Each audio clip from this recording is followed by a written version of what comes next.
시청자 여러분 안녕하셨습니까? 장군의 소리 김형철입니다. 저는 오늘 대한민국 소 예비역 장성단의 전략위원 자격으로 주간 안보 탑 이슈 코너에서 시청자 여러분을 찾아뵙게 되었습니다. 사람이 태어나서 성장하고 노쇠하여 죽음을 맞이하는 것과 마찬가지로 국가 역시 건국, 발전, 쇠퇴, 망국의 4단계를 거치는 것은 역사와 자연의 이치입니다. 사람이나 국가나 태어나는 환경은 다 각각이고 성장하는 과정 역시 각양각색입니다. 어려운 환경을 극복하여 나라를 건국했고 온 국민이 힘을 합하여 국가 발전에 힘쓴 나라가 지금 세계를 경영하고 있습니다. 바로 미국의 이야기입니다. 영국을 떠나 신대륙으로 건너간 소수의 미국인은 대륙을 차지했고 영국으로부터 독립을 쟁취했으며 남북 전쟁을 통해서 나라를 재건국하였습니다. 미국의 역사는 세계 어느 나라도 흉내낼 수 없는 미국인들이 만들어낸 대서사시입니다. 71년 된 대한민국 앞으로의 역사는 어떻게 될까요? 조선과 비교해보면 그 답이 나옵니다. 조선은 이성계가 위화도에서 회군해서 고려를 무너뜨리고 세운 나라죠. 조선은 짧은 시기에 국가의 최전성기를 맞이합니다. 이성계의 오남 이방원이 왕자의 난을 일으켜서 정권을 잡은 후 조선 최고의 성군 세종대왕에게 왕위를 물려줌으로써 조선을 반석 위에 올려놓았습니다. 그러나 그 이후 나라를 발전시키겠다는 비전을 가진 임금은 나타나지 않고 성리학에 치중함으로써 조선은 양반의 나라가 되었습니다. 그 결과는 1592년 임진왜란과 1636년 병자호란이었으며 마침내 1910년 한일 합방을 끝으로 조선은 역사 속에서 사라지게 되었습니다.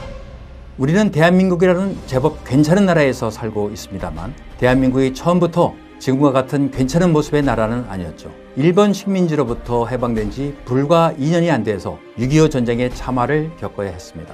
그러나 그 어려운 시기를 극복할 수 있었던 것은 자유민주주의와 국가 발전이라는 뚜렷한 목표를 가진 국가 지도자와 국민이 온 힘을 합쳤기 때문이었겠죠. 그런데 지금 문재인 정권은 고려 연방제를 목표로 역사의 수레바퀴를 거꾸로 돌리려고 하고 있습니다. 그는 임진왜란을 막지 못한 선조, 병자호란을 자초한 인족, 그리고 국권을 일본의 송두리째 갖다 바친 보정의 무능력을 한꺼번에 갖춘 무능력한 지도자입니다. 지금부터 그의 무능력에 대해서 알아보도록 하겠습니다. 우선 선조는 임진왜란이 발발하자 왜군의 진격 속도보다 더 빠른 속도로 피난을 떠납니다. 그래서 평양과 의주로 도망갔는데 의주에서도 불안했던지 중국으로 내부, 즉 망명을 하려고 시도했습니다. 영의정 유성룡이 만류하지 않았다면 필시 그는 중국의 망명 정부를 세웠을 것입니다. 조선은 이순신 장군과 의병 그리고 명나라의 원군의 도움으로 간신히 나라를 보존할 수 있었습니다. 선조에게는 분명 임진왜란을 막을 수 있는 기회가 있었습니다. 바로 1590년 일본으로 보낸 통신사의 보고가 그것이었죠. 통신사의 정사 황윤기는 전쟁의 위험성을 알렸지만 선조는 부사 김석일의 말을 믿고 전쟁 대비에 소홀했습니다. 또한 당시 일본에서 보내온 두정의 조청을 받고도 그에 대한 대비가 소홀했었습니다. 왜 그랬을까요? 당시 조선은 200년 이상의 평화가 이어져 문치에 치중하면서 국방에 소홀했습니다. 전쟁을 준비하는 것 그 자체가 선조에게는 힘들고 귀찮은 일이었을 겁니다. 바로 지금 대한민국에서 벌어지고 있는 일본과의 갈등이 문재인 정권의 무능력을 보여주는 대표적인 사례입니다. 문재인은 취임 초부터 일본과 각을 세웁니다. 아베 수상과의 첫 전화통화에서 박근혜 정부가 어렵게 만들어 놓은 위안부 합의를 없던 것으로 하였고 김용공 배상 대법원 판결에 대하여 아무런 조치도 취하지 않았습니다. 마치 삼권 분립을 존중하는 민주주의의 화신인 것처럼 말입니다. 그러나 대법원 판결에 대해서 아무런 조치도 취하지 않음으로써 그는 일본의 무역 제재와 일본의 화이트리스트에서 한국을 제외하는 그런 조치를 불러일으켰습니다. 그리고는 이순신의 12척배, 의병, 죽창가 등으로 선동하면서 국민과 국가를 어려움 속으로 몰아넣고 있습니다.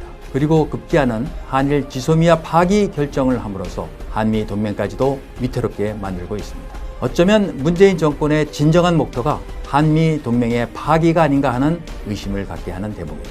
그렇지 않고서는 지소미아 파기 결정에 유감을 표하는 미국 정부의 태도에 불만을 가지고 주한 미국 대사를 외교부로 초치해서 항의하는 외교적 결례를 범할 수는 없기 때문입니다. 만일 문재인이 한미 동맹의 파기를 목표로 지소미아 종료를 결정했다면 이는 배임 행위이자 여적죄에 해당하는 것으로서 탄핵의 대상이 되어야 한다고 생각합니다. 다음은 병자호란을 불러일으켰고 종국에는 삼전도에서 굴욕을 당한 인조에 관한 이야기입니다. 사실 임진왜란 당시 선조가 피난을 가는 동안 세자 광해군은 분조를 차려서 전국 각지를 돌면서 의병 활동을 독려하고 민심을 수습하는 등 지도자로서의 면모를 충분히 보여주었습니다. 선조의 뒤를 이어 임금의 자리에 오른 광해군은 명나라와 후금 사이에서 균형 외교를 통해 국익을 도모했고 대동법으로 세제를 개편했으며 동의보감을 발간하는 등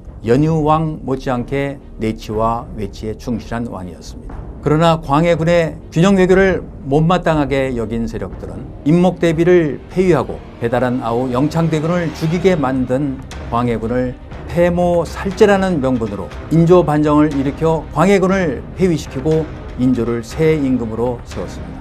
임금이 된 인조는 광해군의 균형 외교를 걷어치우고 다시 명나라를 섬기는 외교 정책을 택함으로써 결국 후금으로부터 두 차례 침략을 받고 1637년 삼전도에서 청황제에게 무릎을 꿇고 3번 절하고 9번 머리를 조아리는 치욕을 당했습니다. 박근혜 정부를 탄핵으로 내몰고 정권을 차지한 문재인 정권은 anything but 박근혜를 국정 모토로 삼고 무조건 박근혜 정부의 정책을 부정하고 폐기했습니다. 박근혜 정부에서 일하던 장차관과 군 고위 장성들을 모두 잡아넣었고 그중 이재수 장군과 같은 대쪽 같은 장수는 죽음으로 문재인 정권의 정면으로 항거했습니다. 결정적으로 문 정권은 취임 초인 2017년 강경화 외교부 장관을 중국으로 보내서 사드 배치와 관련해서 삼불 정책을 선언함으로써 제2의 삼전도 굴욕을 치렀습니다. 북한 핵이 폐기되지 않고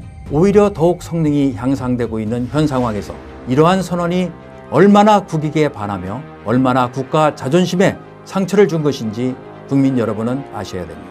이 정부가 진정으로 국익을 중심으로 국가 정책을 펼쳤다면 북한 핵 폐기를 위해서 사드 추가 배치와 미사일 방어 가입 등으로 북한과 중국을 압박했어야 했습니다. 이처럼 외교의 ABC도 모르는 정권, 국익보다는 그들 정파의 이익에만 혈안이 되어 있는 이 정권의 부역자들은 반드시 훗날 신적폐로 처벌받아 마땅하다고 생각합니다. 그리고 마지막으로 고종입니다. 고종은 무려 44년 동안 임금으로 재위하였습니다. 그리고 나라를 일본에 갖다 바치면서도 총 한 방 쏘지 않았고 여생을 호의호식하면서 보냈습니다. 고종은 나라를 팔아먹으면서도 교활하게 그 문서에 서명을 하지 않았습니다. 역사의 평가를 두려워한 까닭이었겠죠. 그래서 조선을 망하게 한 이는 고종이 아니라 이완영을 포함한 을사오적이라고 우리는 배워왔습니다. 그러나 이것은 명백한 오류입니다. 어찌 임금이 한나라의 가장 중요한 의사결정인 국가 사망을 선고하는 책임으로부터 자유로울 수 있겠습니까? 미국의 33대 대통령 해리 트루만의 집무실 책상에는 The buck stops here 라는 명패를 두고 집무했다고 합니다. 모든 책임은 내가 진다는 강한 책임감의 표시였겠죠. 1865년 미국 남북전쟁의 항복 조인식이 열린 어퍼매톡스에서는 승장인 북군사령관 그랜트 장군과 패장인 남군사령관 로버트 리 장군이 마주 앉았습니다. 리 장군은 웨스트포인트 14년 후배인 그랜트 장군에게 항복을 선언하고 문서에 서명을 합니다. 그렇지만 미국의 역사에서 로버트 리 장군은 위대한 장군으로 기억되고 반란의 숙에는 남부연맹의 대통령이었던 제퍼슨으로 기록됩니다. 리 장군이 당당히 정복을 차려입고 후배 장군에게 항복을 선언한 것과는 대조적으로 남부연맹의 대통령 제퍼슨은 그의 부인과 함께 도망치다 잡혀서 국가 반역죄로 수감되어서 죄값을 치렀습니다. 한 국가의 지도자는 그가 서명을 했건 안 했건 또는 부하들의 반역으로 나라를 팔아먹었건 어쨌건 모두 그의 책임인 것입니다. 지금 우리는 매우 중차대한 역사의 순간에 서 있습니다. 문재인 정권은 취임 후 매우 치밀한 계획에 따라 국가 안보를 하나씩 파괴해 나가고 있는 중입니다. 군 고위층 망신 주기부터 시작해서 군 기강을 허물고 9.19 남북 군사 합의를 통해서 우리 군사력을 스스로 무장 해제시키면서 북한에게는 핵과 신형 무기를 마음 놓고 개발할 수 있는 기회를 주고 있기 때문입니다. 지소미아 파기에 이어서 앞으로 전시작전 통제권 전환을 밀어붙이고 주한미군 분담금 협상에 협조하지 않음으로써 주한미군 규모를 줄이고 궁극적으로는 주한미군을 철수시키려고 할 것입니다. 평화는 군사력이 아닌 대화에서 나온다. 이런 말을 어떻게 군 통수권자가 입에 올릴 수 있겠습니까?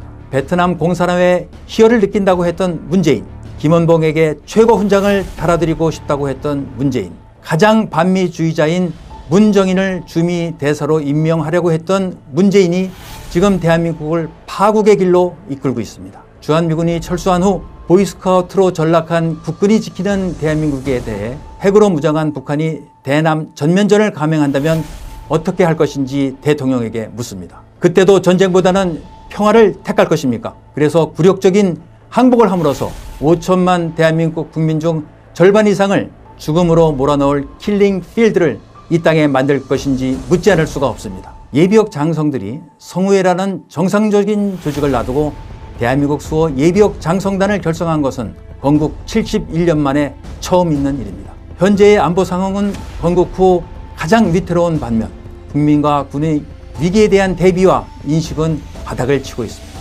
예비역 군인들은 나라가 쓰러져 보트 피플이 되어서 그때 행동하지 않은 것을 후회하지 않으려고 지금 목숨을 건 투쟁을 하고 있습니다. 물론 여기에 동조하지 않는 분들도 있으리라고 봅니다. 1910년 한일 합방 때에도 그처럼 안이하게 생각한 국민들이 아마 태반이었을 겁니다. 일본에 빼앗긴 나라는 되찾을 수 있었습니다. 그러나 북한 공산주의자들에게 나라를 빼앗긴다면 우리는 김일성, 김정일 민족이 되어서 김정은의 영도하에 자유를 빼앗긴 짐승 같은 삶을 살아야 합니다. 평화를 위해 전쟁을 포기하고 굴복을 선택한다면 살아도 이미 죽은 것이나 마찬가지입니다.